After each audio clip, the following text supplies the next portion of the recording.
Good evening, everyone. I think everyone is here now. A very warm welcome to the Stadtbibliothek Buch. Thank you all for coming. My name is Monica Flores-Martinez. I am the Commissioner against Antisemitism here in Pankow, and I'm honored to be moderating this event today. I also welcome everyone who is joining us on the live stream. Thank you for being here with us digitally. And I am also very delighted that our district mayor, Frau Dr. Cordelia Koch, is here today. And I would like to give her the mic for a brief welcome. We thought that in this time of deep crisis, it is important to talk, to have an informed discussion and to have an open dialogue on very severe subjects. And so I hope you will enjoy this evening. This topic is very important for me because some of you might know I lived in Lebanon, so I have experienced the Middle East from very close, from the northern border. And so I have a very specific perspective on the Middle East and on everything that is hampering peace and people from living freely and safely. So this is very important and dear to me. Also, I have visited this year for the first time Israel, which was not so easy for me, coming from the north originally. And I was very delighted to see a country struggling on its way on an Israeli and Arab existence also. I was astonished to see a bilingual country. But what I also visited is not a very good name for that. We went to the places of the 7th of October, of the devastation of the murders, mass murders, and to see the suffering of people.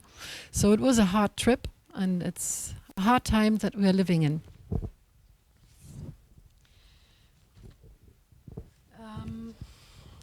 So, of course, when I heard about this evening, I had to be here. So I'm very happy you all came also. And I thank you very much, both of you, to foster common understanding in times where people split up and societies separate. So I think it is very of utmost importance that people talk to each other who, on the other hand, represent other people who fight. So this is a very important evening for me. And thank you, both of you, for coming to Pankow and talking to the people of Pankow. And I hope you have a good and informative evening. And thank you, Monica Flores, for organizing. Thank you very much.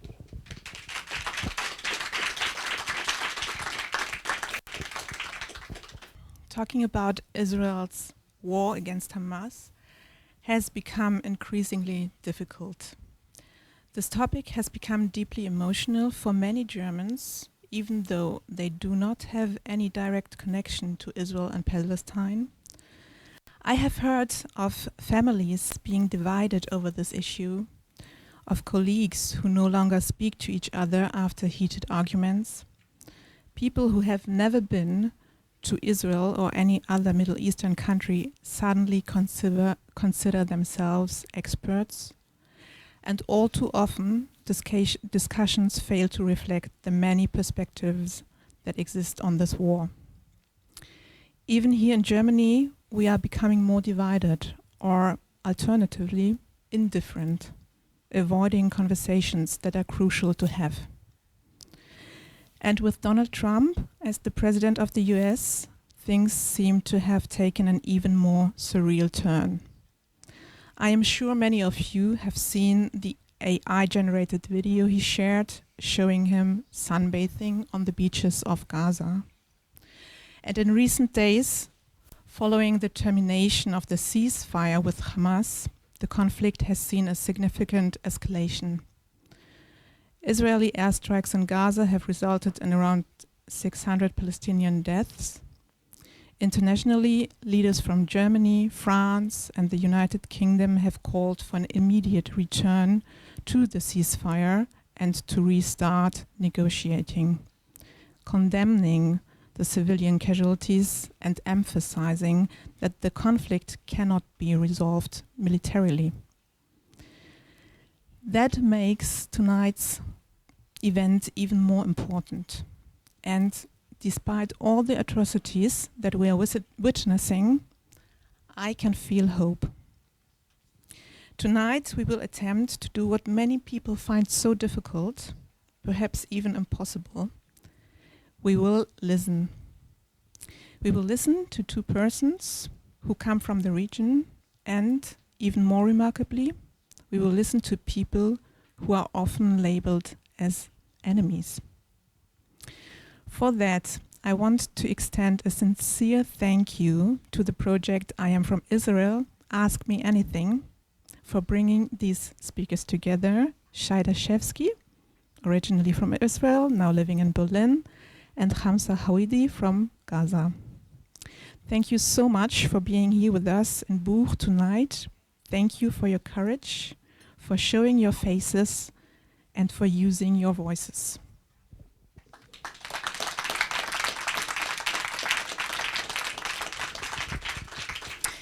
So, let me now introduce our speakers. I will start with Shay.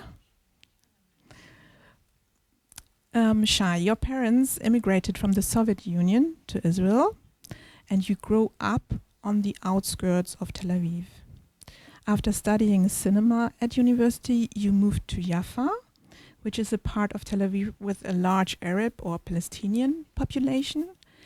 And in 2017, you moved to Berlin, and here you work in catering and offer cooking classes. Since October 7, that's what you told me, everything has changed for you. Hamza, you were born in Gaza City. You are 27 years old. You studied at Gaza University, and in 2019 you began participating in the We Want to Live protests. You've been arrested twice, and you fled to Germany in August 2023 via Greece, so just a few weeks before October 7th. And your family is currently living in Egypt. I studied actually in Sderot. Maybe you know, I heard about the city. It's close to Gaza Strip. So for 4 years, I lived in the kibbutz near to Gaza Strip and Sderot too. So I also have some personal connection to what happened on 7th of October. But of course, everyone in Israel have somehow connection to it. Yeah, that's maybe the only thing I would add.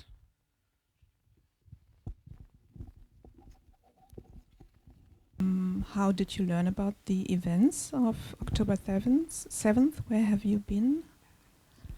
Would you like to start, Shay?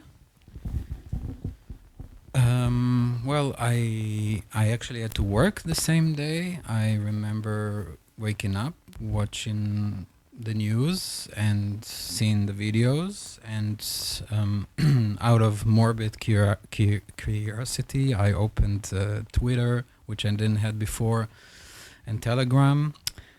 And yeah, while this was happening, I also had to prepare to work, which was big dissonance because I was doing a cooking class in the same day about Israeli Arabic food, and I had to be very presentable. That was the day that lasted 3 days without sleeping because I really, I think, scarred myself emotionally watching too many videos.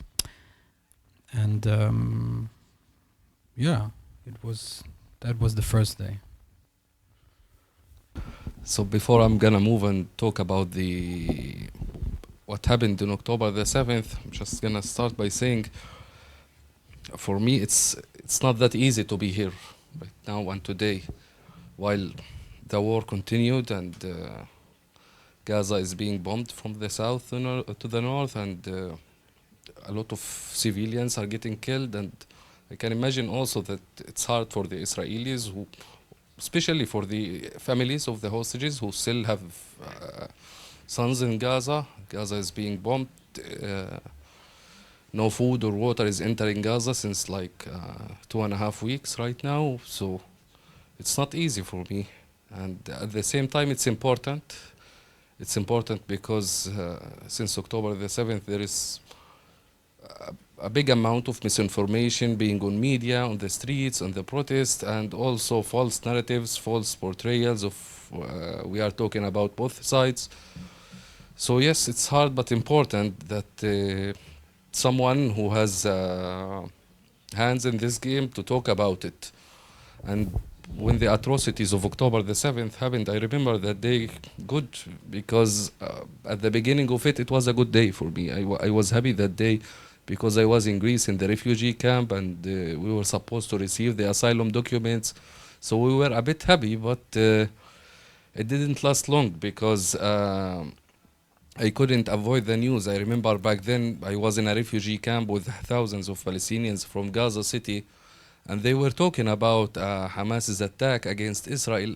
At the beginning, I didn't care that much. I said to myself, it's maybe some rockets, something we got used to during the past years. But with the videos coming, I realized that there is something unusual happening. And from the moment that I started scrolling in the media, at the beginning, I even couldn't believe it. Like for me, yes, I knew how Hamas brutal is. We heard about that. We expected that. But seeing that is something else. And for me, I realized that a part of how disgusting what they did is also me realizing that this is not going to end well for the Gaza Strip. And I remember back then when I was talking to two of my closest friends, I remember back then that the first thing they told me, we are going to register to leave Gaza because we know how this is going to end for Gaza. And we can't do anything about it. We can't even say no, that we don't accept it, because if we say that publicly, we're gonna be executed. So we are just gonna leave. It's not our fault. We didn't do that. And back then, and even when I left Gaza, because of what happened to me before, when I left Gaza, I had the idea in my mind that I don't want to hear about Palestine and Israel. I had my enough of this conflict, and I felt that I can't do anything to change it. So I intended not to speak about it until I saw what happened on October the 7th. And for me, the exact moment that I can't also forget, it's the moment that made me speak, is the group of Hamas's supporters and their people who were celebrating what Hamas did. That was something else for me, a part of doing the crime, celebrating it. And I was also in the camp with other people who celebrated, so I couldn't avoid this disgusting scene. And I realized that someone has to speak, because the moderate voices in Gaza can't say that publicly. If someone of them say that I don't accept what Hamas did, he's gonna be executed at the same day. And I'm not just imagining that it happened during the war in Gaza. People who just say stop the war and release the hostages were killed in Gaza. So I know how this might end for the people, and I know that they want someone to speak. And I myself, when I was imprisoned and no one cared about us, I hoped and I wished that someone is speaking about us, about the moderate voices in Gaza. Unfortunately, there wasn't many. So I think this is more than just being active in this conflict. I feel it's a moral obligation for me and other people to speak about this conflict and to tell the people about our experiences about this conflict, that it cannot be portrayed in a black and white scenario. It's more than that. It can't be portrayed in the good and the bad people scenario. There is more about this story. Could we please go back a little bit to 2019? In my introduction, I told I was speaking about the We Want to Live protests, and you have already brought up this topic as well, but I think most people here haven't heard about these protests. Could you please tell us a little bit more about that? So one of the false narratives that is being promoted right now is and it's happening, by the way, by the both communities, the pro-Palestinian one and the pro-Israeli one, is the portrayal of the Palestinians in Gaza as if they were 2 million Hamas soldiers or whatever. And this has nothing to do with reality. Actually, before the war, we, the Palestinians in Gaza, we were angry at Hamas and we were looking for an alternative. But unfortunately, and because of Gaza's reality, when we talk about Gaza, we are talking about more than 50% of the population under the age of 18. So never in our life we saw elections or an alternative for a jihadist regime. We didn't even know how real life looks like. So we were looking for an alternative, and we had our enough in 2019 of Hamas's rule, and we wanted an alternative that can get our lives better, get our economy better, maybe to get for a democratic government. So we protested in 2019 against Hamas, and we were not a few hundreds. We were actually in thousands, if not tens of thousands. And our demands were simple. Actually, the movement demand was we want to live, so we didn't have much needs. Our needs were only to live as the wealthy elite of Hamas's members and supporters live in Gaza, and also to have elections that can get us an alternative for Hamas. Unfortunately, this didn't last long. Just a few hours, Hamas sent their militias to us in the streets, beating whoever they saw, arresting as much as they could. And in 1 or 2 days, they arrested more than 3,000 Gazans. And we are talking about Gaza, a 300-kilometer city. It's not Germany, it's not the US. So it was big. And I was one of those 3,000 who were arrested, the criminals who demanded to live in Gaza. And I stayed in their prisons for a few weeks, and it wasn't the best experience to be in Hamas's prisons for a few weeks, because it cannot be even named as a prison. Because in a prison you would have a lawyer, you would see your family, you wouldn't be beaten from the morning to night. But this is this is not the case in Hamas's prison. You would never have a lawyer or a court or a family visit or whatever. It's just you being beaten until you say whatever they want you to say. And until 2023, I kept my head down, because I saw how it ended in 2019, how no one talked about it, how no one cared. And I felt that I'm beating a dead horse. I'm not doing that much. Until in 2023, I couldn't be that anymore. And I and the people who protested in 2019 tried to form another protest against Hamas, because we realized that because of the economical situation and Hamas's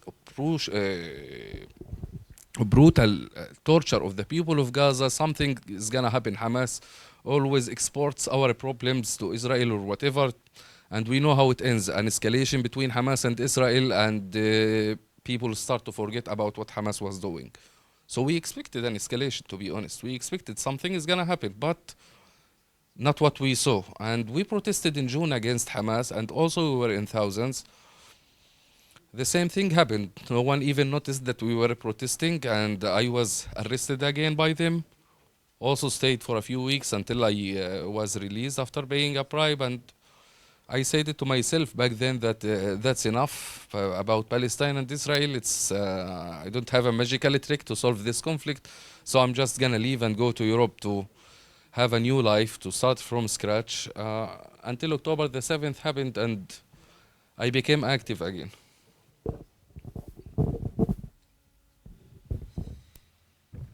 Shay, you also haven't been an activist before October 7th, and you started a project, or you were one of the founders of the project I'm From Israel, Ask Me Anything. Would you like to tell a little bit more about that project and what you did after October 7th? Yeah, first of all, I have to repeat what I said last time. When I hear the story of Hamza, I have to say thank you for sharing it, because it's, as I said also already a couple times, there's a lot of activists but very few heroes, and I feel like when I hear those stories, it just something that I cannot imagine, and very grateful that we can hear it from firsthand. So thank you. With my project, it was just kind of like natural way of me to try to engage, because as I also said before, until 7th of October, I was out. I was also very disappointed from the politics. I was in a lot of demonstration since I was in high school, even in the West Bank, but also in Israel against the government. Bibi was already there, and Benjamin Netanyahu was in the prime minister, and yeah, so it was very tiring. And I thought, okay, I'm coming to Israel like many other Israelis, thinking I'm gonna leave everything behind and not worry about this, and that worked for a while. Until 7th of October happened, and yeah, then I thought, okay, I will go to demonstration and demonstrate for peace, saying there should be peace between Israel and Palestine, because seems to me that's the best way to solve it. But and actually I was talking with people about it, and what I noticed and what I was told is, no, don't do that. Not in the pro-Palestinian demos, because it could be dangerous. And that's what I saw. Yeah, like I saw slowly more the acceptance of Hamas, the glorification of 7th of October, the narrative of Hamas being some kind of freedom fighters, disinformation, hate to Israel more than they care about actually Palestinian life. So I thought, okay, I did other things that were connected to the community, but I was not very, we're not doing something active. We're really mainly passive, like, you know, gathering information, what we see on the street, the Hamas propaganda, sending it to the newspapers, politicians, and nothing happened until today. Not much happened, to be honest. So yeah, I thought, okay, I will go and talk to people, and I did it in some student demo that was pro-Palestinian demo, and I noticed I could actually talk with some people, although it was very few, and most of them didn't like me from the beginning. But I managed to get some phone numbers, and then I thought, okay, that could be a nice project for our community.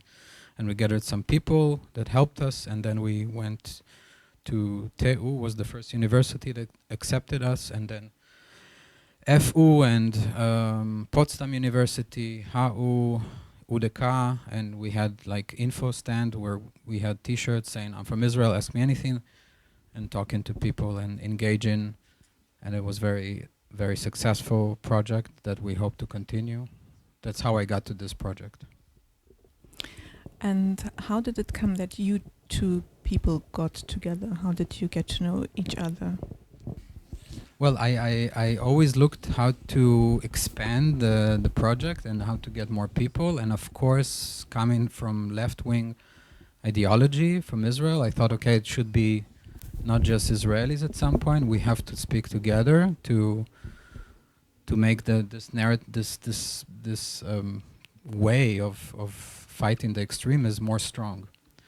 And yeah, I was looking for any Palestinian who speak for peace, and I only remember asking everyone I know how to get to Hamza, and finally somebody spoke to him, and I met him, and I thought, okay, we should do something together, and it just worked.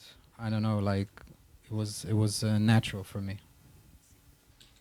Actually, since before even I met Shay, since October the 7th, the thing for me was a bit confusing, because at the one hand, I'm a Palestinian, I'm from Gaza, I even was radical to some extent, and at the same time I was opening the TV to see what Hamas did on October the 7th. I was seeing how the Arab media was like portraying the biggest victory Hamas did, how people are celebrating even here in Germany.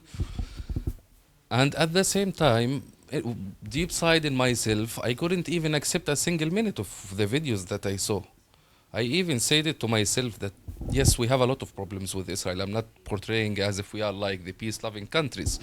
Yes, there is a siege on Gaza, there is hardships, there is to the end of the list, but at the same time, not a single human being can say yes to that. There is nothing at all that can even try to justify what happened. So I was this weird Gazan who was like saying no to what happened, and I was new here in Germany, so I was looking forward to to expand my network connection and to work on something productive, something that does not go to the protests in here in Germany or other places to portray the Palestinians as Hamas supporters. So I was looking for everyone who's going against this narrative. I'm not going against the Palestinians, actually. I am a Palestinian and they have the right to protest or against the war or whatever. But I'm not accepting anyone who's supporting Hamas or spreading anti-Semitism in this protest. So I started to connect with some people until I met Shay, and since then we don't miss any opportunity to do events in Berlin and to talk to the people on the hope not to change the teams, not to get you from the Palestine side to Israel side or the opposite, but to make any people in your head can accept two realities at the same time. Yes, you can say that Hamas did an atrocities that can never be acceptable and they should be held accountable. The Israeli hostages should be freed, but at the same time, the war in Gaza should stop right now, even yesterday, not even now. The Gaza Strip must be rebuilt, but I'm not calling for a rebuilding for the Gaza Strip to be a proxy for the Iranian regime. I'm talking about rebuilding Gaza Strip to be for the interests of their people. To see my regime building hospitals and schools, not tunnels, not rocket launchers and whatever. And this is the way how I met Shay. Shay, I think in our last conversation you actually compared racism, or you pointed out that many times conversations that you hear, if it wouldn't be about the Jews, everyone would agree on that what is being said is racist. And maybe you also know the book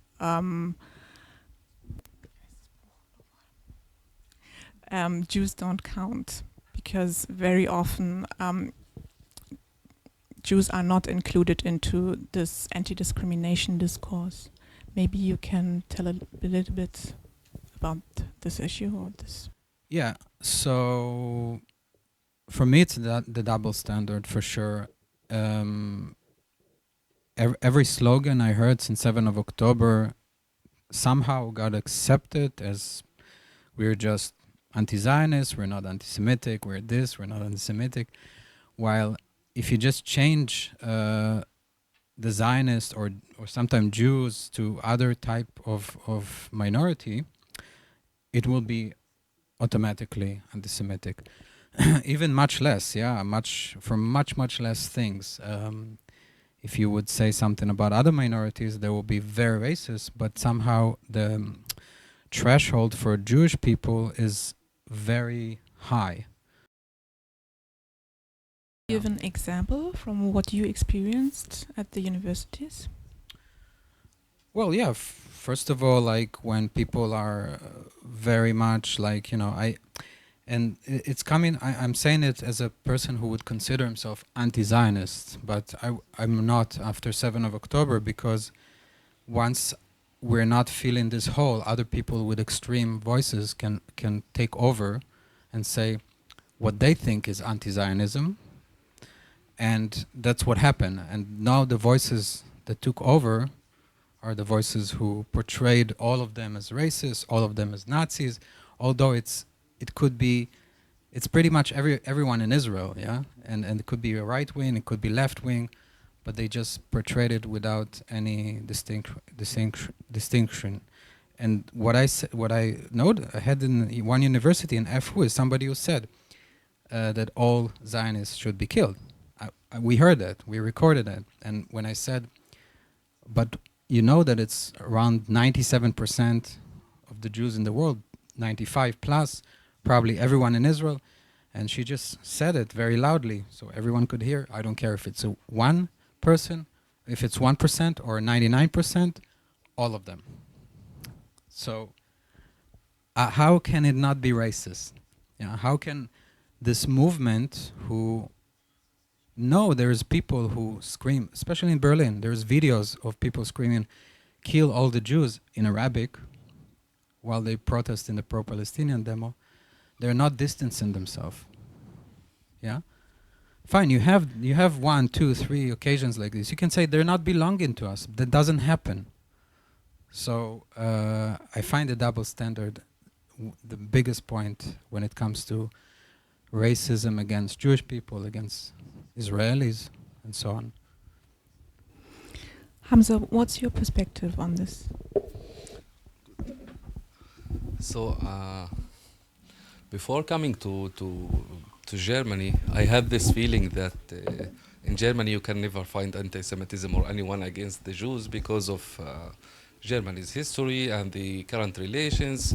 So I was this naive guy with this thought, and this is actually why I came here, because I say to myself, you know, it's safe for the Jews, so just come in and be with them, and that's it. And I was actually, the Germany was recommended actually by an Israeli friend. That's why I came.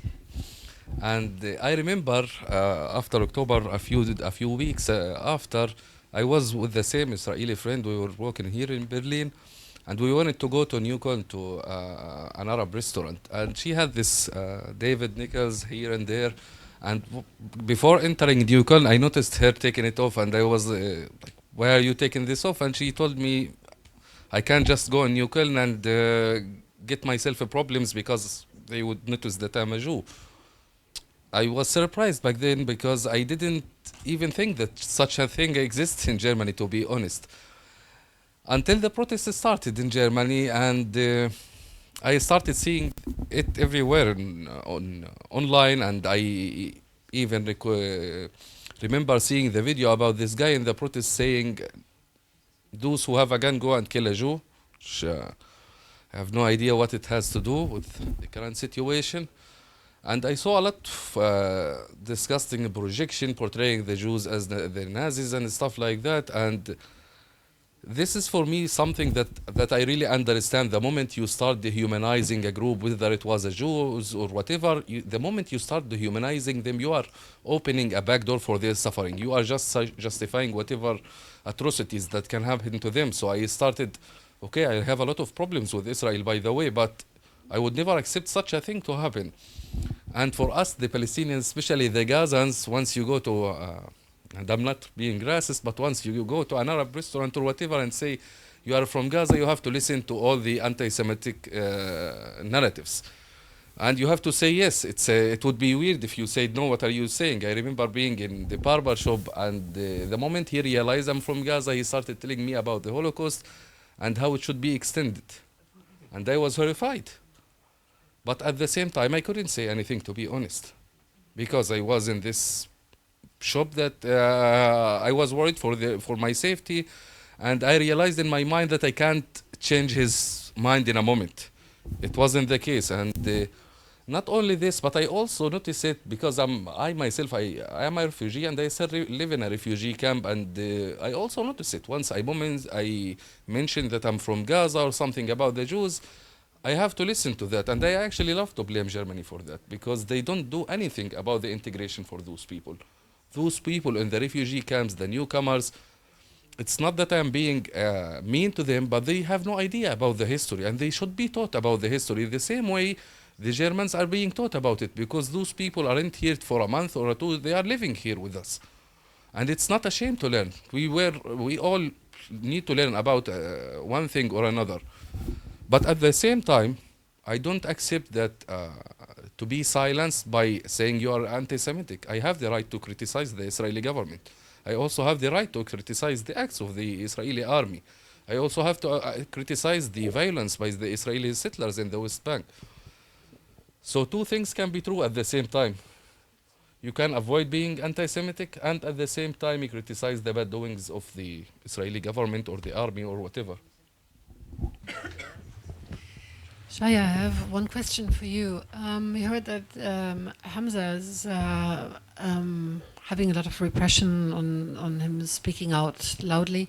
Is everybody accepting what you do, talk to the Palestinians, or do most Israeli or Jewish people you know say that this is not the time to talk to Palestinians and to say, hello, I'm Israeli, ask me anything?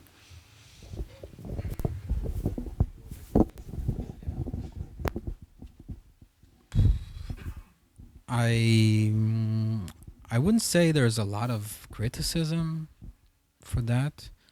The project I'm from Israel was accepted very good. I think there's a lot of people who are despaired and they don't see the point of doing it. But at least in my circles, people won't call me a traitor or something like this. And I have to say that before 7th of October, I wasn't so proud to be Israeli. And I know it sounds weird because now Israelis are more hated. But I look at the society and I look at the demonstration that happens so long after and people still go in the street. I'm proud. I'm proud of the society that does speak out, that don't accept one voice, that you can have many voices. And I got much more positive reaction for anything that connects to wanted peace than the opposite, at least from my community and the Israeli society.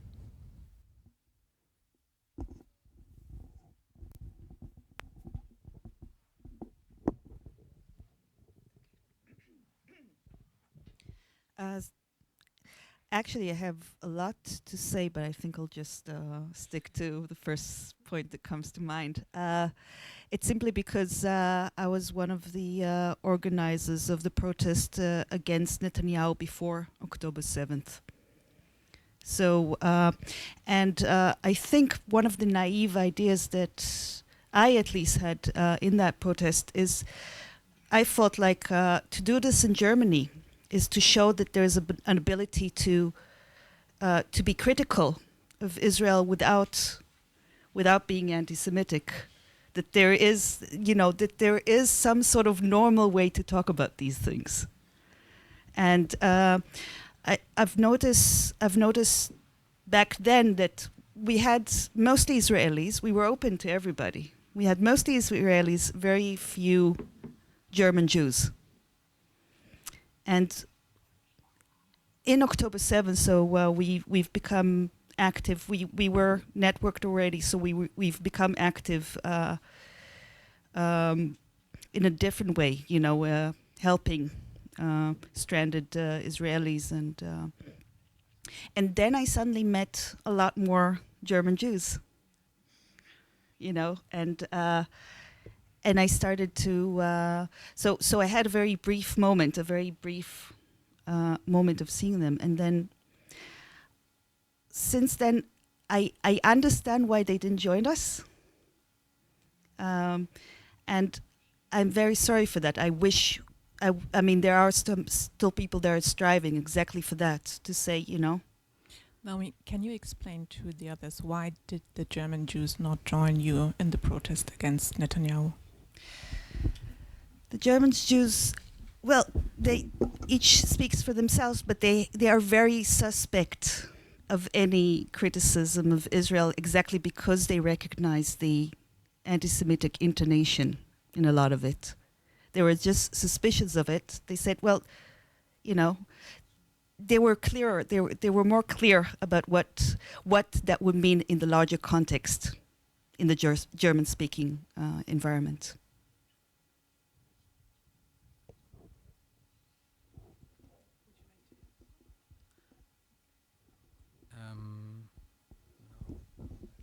It sounds a bit like a paradox. Like if you're not Israeli and you demonstrate against Bibi or the government, you could be considered anti-Semitic. But at the same time, the Israelis love to do that. But we're not. Are we anti-Semitic then? Yeah, that's not. the point. Yeah, that's the point. It's hard to explain it to people that they can do it without being anti-Semitic. Yeah. But they're afraid. There's a fear. I think, if I interpret it correctly. It's more than that. I think the Israel-Palestine conflict in Germany, within the German society, has had an emotional weight for a long time. My sense coming here is that I felt like there was more emotion and less facts, which with each side that ever talked about it. You know, and I found it also very interesting that within the politics, in every party there was a pro-Palestinian and pro-Israeli division, right? So it wasn't a left or right thing. It was just something, and it's just one of those things, and it's beyond what it means to us, as it's probably humanly possible. I hope I'm. Thank you so much for pointing that out, this difference between Israelis in Berlin or Germany and German Jews, or yes. And actually after our last conversation, I was asked by someone from the audience why we did not invite any German Jewish person into the circle, and maybe this would be a very good thing for our next event. Are there more questions from the audience? Marita.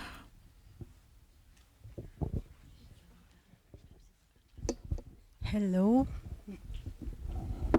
I don't know how to formulate well my question, because I come from a community that doesn't have nothing to do with your cultures and history and everything. I come from Peru, South America, but of course we are faced with international communities as well in Latin America.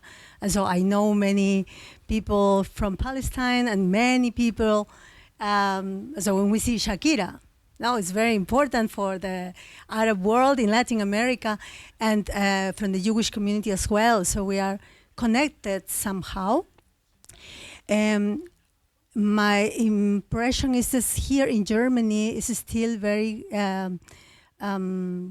is still a complex topic, when, especially after the 7th of October, to discuss openly about the whole situation. Also for migrants like me.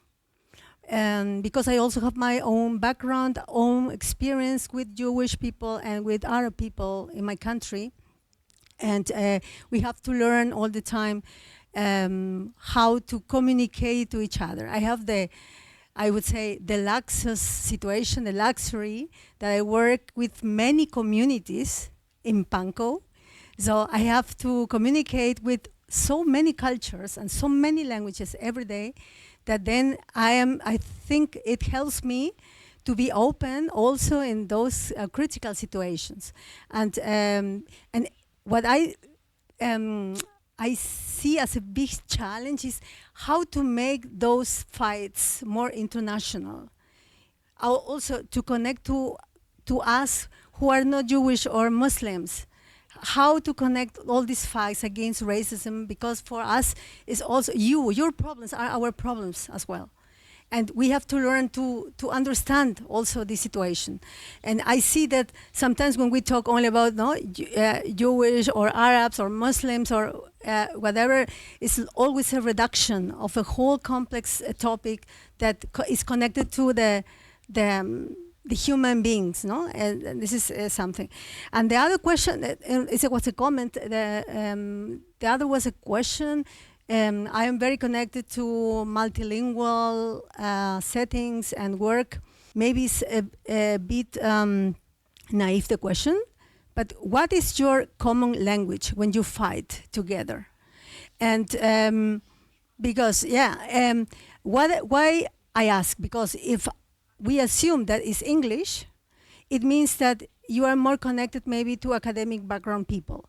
And my question was, if you are somehow promoting some multilingual projects where also people with no academic background take part of the whole activism.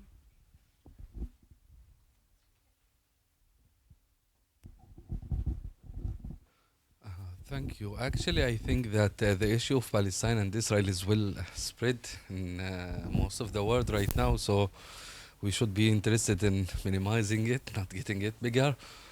But the thing about it is you don't have to be expert about Palestine and Israel's history. It's more about the human values that you believe in, more than it's about picking the teams, the Palestinian or the Israeli one. So it's values that judge if people should be kidnapped from their homes and stay in tunnels for over than a year and a half, or to accept seeing children being killed over day and night, and in terrible situation. So I think it's more about the values, and as we criticize, as I told you, I tend a lot to criticize the Israeli government, the army, the settlers, but there are lines that I should never cross, and those lines are about the values that I just told you about. There are lines that I should never make an anti-Semitic criticism of Israel, or to generalize my criticism to the Israeli community as a whole, because we Palestinians and Israelis, we are like normal communities. It's not that hard. Yes, we are the majority are moderate people, but we also have crazy radicals in our societies that we must criticize. We shouldn't actually be silent about them, because the moment we start being silent and not criticizing those people, we are just giving them the green light to continue whatever they are doing, to continue being our nightmare, actually, as we are in Gaza living this nightmare since 2006 with Hamas. And I don't want to compare it, but something similar at least for the Israelis with the Netanyahu government.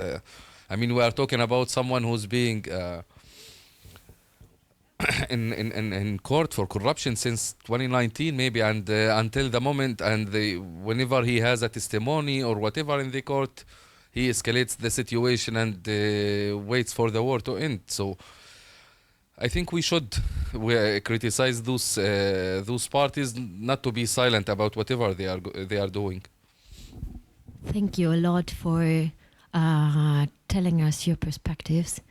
I have some more questions, because Hamza, you already said you criticize the Israeli government and the settlements, and you, Shay, you already said that you're more from the leftish political side in Israel. So I find it really, really wonderful that you two are coming together and communicating, and it's a really important step towards somehow a solution. But sometimes I ask, now there's this crazy American president philosophizing about Gaza not being for Gazans anymore, and there's a war against the whole Palestinian civil population as well. Everybody is bombed. So I'm sometimes asking myself, like, of course, we should not forget what happened on October 7th, and that there are still Jewish Israeli hostages in Palestine. And I noticed that there are Israeli demonstrants against Bibi and the government as well. But still, I'm asking: is it more the leftish side of Israeli population that is demonstrating against this and the families of the hostages, or is it like a broader, a wider part of the population? Because I think it cannot be a solution that Gaza should be like free of Gazans anymore, and this war now against everybody is continuing until everything is like made free land or US American land or whatever, and also like the settlements which are still making Palestinians flee their country. And so I'm sometimes asking myself, is it just a little part of the Israeli population demonstrating against the government, or is it by now maybe a majority?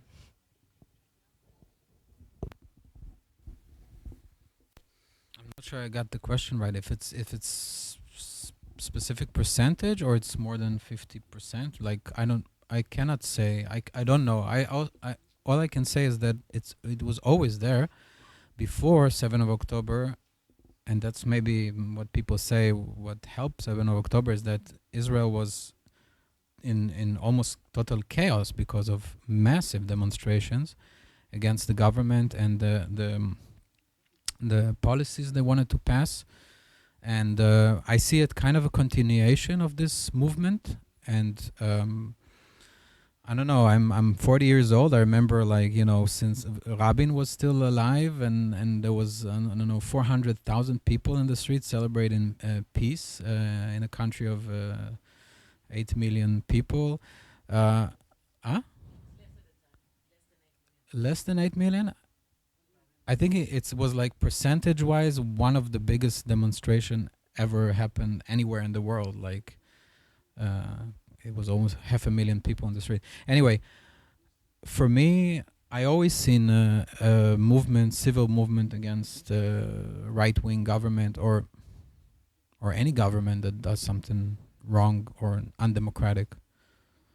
But again, we can sit here all day long, and that's what we do. I have to say, that's why I didn't go to the demonstrations against Bibi. I heard about them because that's all we do, the Israelis. And we have to, and I have to, somehow this thing didn't left me since the beginning, where you were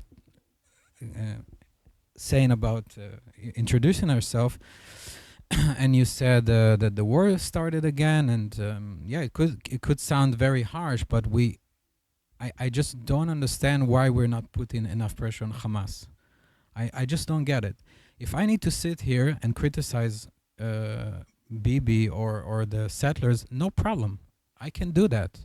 I do that all the time. It's easy. Every time they go and they push some people and their ships and you know, harass Palestinians. Why it shouldn't be the same thing about Hamas? They knew what will happen after 7th of October. They knew very well that this is only the thing they have. And the UN, when they condemn, I condemn the UN for allowing that, for not being enough, putting enough pressure on Hamas, because they allow it. Hamas see it, and everyone who demonstrate for Hamas, they just allow it to continue, not criticizing Hamas. They know what will happen. And Hamas say it. They say, when they say jihad, there's only one meaning for this. It's they willing to sacrifice people. And a lot of them don't even are in Gaza Strip. And when they say jihad, they mean other people will die, and that's a good thing for them. And people just in the West don't understand it. So for me, yeah, we can talk about Bibi all the time, no problem. But we have to remember that who started and who can end also this war today. I'm gonna speak transparently because I like to speak transparent, and if I make any mistakes and I say something wrong, I am very open to told it. I think if I didn't get wrong, you spoke about some different kind of Zionisms, or is it true? Or like I don't know. The thing is that as long as I am just consuming, I am not consuming German media, of course, because it's impossible for me. And as long as I'm not consuming the general capitalist media, because it's impossible for me, I just try to consume media that are anti-capitalist and anti-colonialist. And this tends to be, well, it's 100%, I think, pro-Palestinian. Of course. Because it's what I need somehow. The thing is that when they speak about Zionism, it's understood that this is obviously something very completely wrong on it. Yeah, can you tell me what you hear? Tell me what is Zionism from your left-wing anti-imperialist perspective and social media, probably, because you. I probably don't know.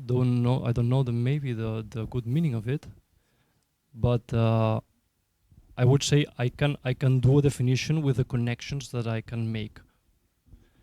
But I would say that Zionism is the ideology that Jews has maybe I'm gonna be more wrong, but maybe the Jews has the right to protect themselves and to colonialize wherever they can, to have their own space and do whatever they can, colonializing or killing people in Gaza, everybody, or in order to save themselves. Is there a place where Jews can be without colonializing? I have no idea. Can you not imagine one place, like let's say Jerusalem, I don't know, like somewhere where Jews came from, that they can just be there without calling it colonialization? One city, 1 kilometer on earth, or every place is colonializing. No, not at all. But the thing then if this place exists, why is it happening where it's happening in Gaza? Why is it happening? Why happening? is it happening a colonialist experience? Now what's happening in Gaza is just colonial expansion of Israel, you think? As long as I've been, well, I don't know. Maybe you can tell me. Can I just say, like, for us, what is Zionism for the Jews? If for 97%, if you want to hear from us, Mm-hmm.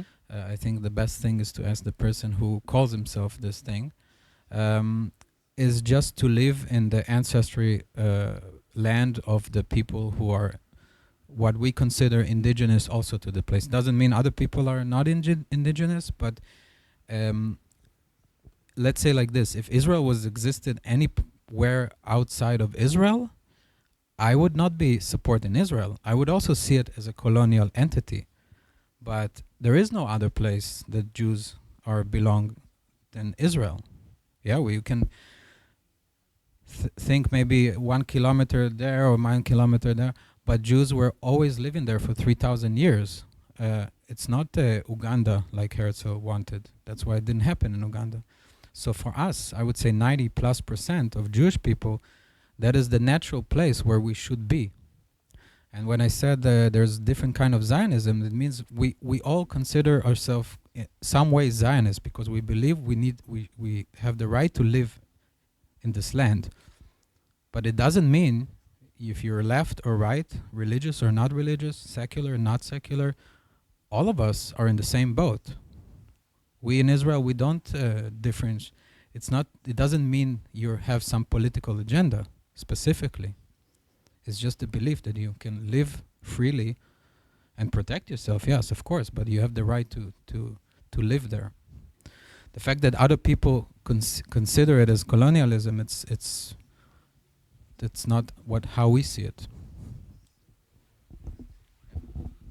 I also just want to add a small point to the question and the answer, because I came across this point of Israel as a colonial project or whatever like 1 million times since October the 7th, and for me actually, and with all respect, I think those are like empty discussions, because we are talking, Israel has been there like for 80 years, and unlike other conflicts, for example the Algerian and the French conflict, the French people had a place to go back to at the end of the day, and they did. But when talking about Israel, I can't think of a place that they can go back to. And actually, I'm thinking at least the majority in Israel, I'm talking about more than 50% Arab Jews, those were expelled from their lands simply because of being Jew, whether we are talking about 1948 or 1976. Anyway, this history, I think it does not matter a lot, because the point is that Israel and Palestine should exist. And none of them is going anywhere. I'm not expecting 7 million Jews to pack their bags and go to Mars. They are there. And we are also, the 7 million Palestinians are there. So the question is how to get those two communities together, not to think of imperial or non-imperial, because at the end of the day, it's not going to take us anywhere, you know? I actually wanted to say the same. The discussion has to be on a whole different level. I mean, it's already third, fourth generation on both people. And I also want to go back to Rabin, and also maybe it gives a little bit hope. I just think When I was a child, my parents are also lefties. When I was a child, I was promised there's no army by the time I'll be 18. Of course, there was an army, and I'm 44. And I also really remembered the night Rabin was murdered. I was 15. It was one of the most horrible nights for me. I think we all believed there will be peace.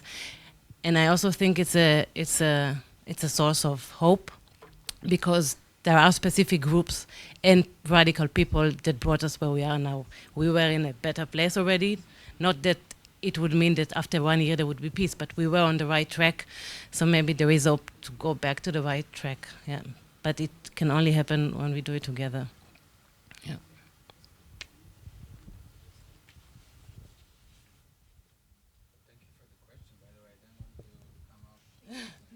Yeah, and you're really brave too. No, I think it's very important, because when I do the info stands, that's what I see. I talk to people and I ask them where they get. I'm not saying that's what happened in this case, but a lot of times it's political idea, it's ideology. And of course, every movement, and I was in the left, a very radical left, and I heard a lot. I even spread the same thing myself at some point without even noticing. And it's not something, once you're in a political movement, it's very hard to get out of it, because it's like, it makes you feel like, of course, if you're anti-imperialistic, anti-capitalistic, all the great things, that's such a high and rush, and it makes you feel good, and also like demonizing something without really looking behind what's, and confronting and debating. So I'm happy that happened, because that's exactly what I have many times in universities, not all the time, but I have a lot of people that continue the discussion with me later, even though we don't agree, because they really ask, they really want to know, they really want to hear, and get out of the echo chamber. We are very stuck in the echo chambers. You said maybe first we should put more pressure on Hamas. Of course, like Hamza said, doing this in Palestine is dangerous for everybody doing it. So you said the UN should do it, maybe all of us should do it, but who could really put so much pressure on Hamas to end this war, and how could both of them live together? Like, I don't know, I felt in the last years that I somehow read news about it, that it was difficult for the Palestinians to feel like they could freely move in Israel, even if they were like civilians and not Hamas. But don't understand me wrong, I don't want to justify Hamas on this point. If I can actually say something you said that last time, if it's okay, correct me if I'm wrong, but you got messages from people from Gaza saying, thank you for speaking out, because here you can do more than people can do in Gaza, or probably also in the West Bank. They cannot openly talk about life under Hamas rule. And if he needs to come here and talk about it, and we need to help it. We need to help those voices and not suppress them, and not give the other narrative of the same people who want the suppression come here and then demonstrate for Hamas, for the same regime that the people are running away from, ran away from before 7th of October. So my point was more about what we want to stand for. Yeah? And sadly, okay, now it seems like the majority, it took over the very radical voices. But what I meant is that we should give more power to the other voices who criticize, and together maybe put pressure in a way that, political pressure, and hopefully that this will work, because the other way is just give them more legitimacy to continue. You just want to also add a small point, since we are talking about criticizing Hamas in Gaza and the West Bank, and Europe actually, Europe it's not becoming not safe actually. But the thing, as far as I understand, Hamas, like from my living in Gaza, from studying in their university for 5 years, 5 years and a half, and the thing for Hamas that they wouldn't care about what the government says. They wouldn't care what the German government says or the French or the American one. But what they care for is the society, what they see in the streets. And this is actually why would you notice, if you noticed, Ismail Haniyeh, Hamas's leader, thanking the protesters in the US. Abu Ubaida, the spokesman of Al-Qassam, he also thanked the protesters. Another Hamas guy also thanked the protesters. And even their leader, Yahya Sinwar, was talking about isolating Israel internationally, also by the protests in the streets. So this is a weapon actually for Hamas, and they like it because they feel that they are accepted not only, they don't care actually that much about what is happening in Gaza, but they care to portray for the world that we are being accepted by everyone. We are the Palestinians, and everyone who goes against this narrative is no longer a Palestinian or a less Palestinian. So for them, those protests are a weapon, and this being used actually. And if we are going to make Hamas understand how rejected they are, we should also support other protests. I'm not talking about changing the teams, but I'm talking about a clear protest that says that they are terrorists. I don't care if it was Israeli, Palestinian, or Hindu. I don't care, but it should be clear that those people are terrorists, and they should leave Gaza not only for the sake of the hostages and their families and the Israeli community, but also for the sake of the Gazan society, because I'm talking about a society who has been living with a terrorist regime for 20 years. This is more than the Germans lived with Nazi Germany. So it shouldn't be that normalized. It shouldn't be to accept of not criticizing Hamas. It should be normalized more, and to support anyone who goes against their narrative, whether that was in a street, in a library, or whatever. What's your evaluation of the German response? So you'll be living in Germany, and we talk a lot about people and groups. What's your evaluation or your perception of German institutions, of German politics, German media, which of course is a broad spectrum, but I would like if you could spend a couple of words about that from your perspectives. You both, I mean.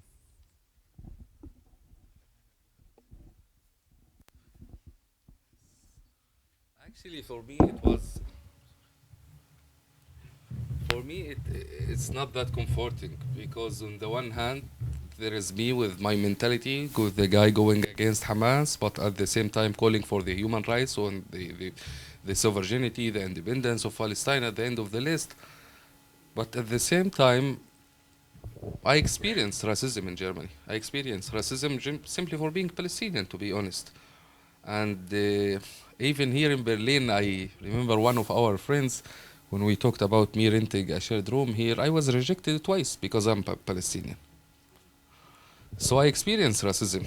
I experienced that in some institutions, and even when talking about some news, without naming newspapers, I also feel the sense of racism against the Palestinians, because yes, I want to condemn Hamas. I call for the release of the hostages. I call for the end of the war. But at the same time, when I see the covering of some German news media, I think it's biased and one-sided. Somehow, I understand some of it, but as I said also, it shouldn't be normalized. This racism is right now being used against the Palestinians. With other time, it will be used against other minorities. So any racism should never be accepted, whether it was against Palestinians or any other group. Yeah, I'm just not sure about the question. Like, do you mean the historical responsibility of Germany because of, let's say, the Holocaust, or or just general what Germany should do, or? I'm thinking concretely on the handling of, for instance, protests since October the 7th, and the response to both rising anti-Semitism and rising anti-Muslim racism. What do you make of how can we answer better, or how can cultural institutions, government, institutions of Germany, politics, What would you criticize? What would you find good? It's hard to answer. I can just say from my experience in the community what we try to change. Sadly, we didn't see any change. I'm all for demonstration and free speech, and even people who, I don't know, like everyone can really say whatever they want, even if it's denying the Holocaust. I'm not gonna say, it's not allowed, but it should be very, very much criticized and pointed out, and have consequences. And we don't see it. I just know, maybe it's not something everyone knows, but I can show in private. But there's a lot of people who advocate for a terror organization in Germany, jihadist terror organization, openly, online and on the street, and calling for as we mentioned, to kill Jews. Yeah, openly. There's videos, and there's no consequences. So at that point, I don't think it's enough. Maybe we're not loud enough. There's not enough Jews, but it's bad for the German society. And the same thing here. If that's gonna be normalized, then what else gonna be normalized? So for me, it's not enough. Thank you for allowing me to just add one more thing. But I think if we're talking about what power politicians have, it's to cooperate with the moderate voices, and I think in some areas in Berlin, exactly that hasn't been happening, right? We have a queer mosque. It's been closed, more or less, since October. There are also moderate mosques in Germany, and the idea is you cooperate with them. You don't isolate them as well. I think that would be the best policy in Germany, and that's from the politicians. Yeah, that's a good example, because the woman who opened this moschee, this mosque, for 18 years now, have to live 24 hours with security people everywhere she goes, because they tried to assassinate her decades ago, 18 years ago, I think. And I think it's the only liberale moschee. No? There's more? Okay, but not many. At the same time, you have a lot of places that promote, as I said, the Muslim Brotherhood narrative and jihadist narrative, and they get a lot of funding from Qatar. They have no problem to spread their message. They have their events, and I think the government should balance it with those voices. That definitely they should at least give more place for the moderates. And it doesn't need to be normalized that a woman who opened in Berlin, that should be the most liberal city in Europe, that the person who opened this kind of mosque have to live with security. It should not be normal. In my introduction, I said that this evening or these kind of events give me hope. And I think it's something a feeling with which we can all go home now. I think we have to continue the discussion. I hope you will come back to Pankow. I think the funding is going on a little bit more, and I hope we will have more talks like this here. It would also be very interesting to discuss the question whether or why Israel is not a colonialist project, because I think we cannot leave this discourse to social media. We should have a more scientifically based discussion on this, and I hope we will get an event where we can discuss this, because I think it's a question that many people have also here in Pankow, and I think it's something that's very, very relevant also for the Latin American community. And yeah, once again, I want to sincerely thank you. And one thing I forgot, are there comments or questions on the live stream? There aren't. Okay. And then there's nothing left on my paper than to say get home safely and have a good night and see you soon.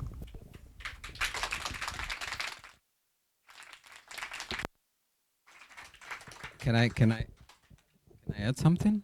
Hello? No, I don't want to live in a bad note. Maybe it was a little bit more honest today, maybe, than last time, but I don't think it's a bad thing.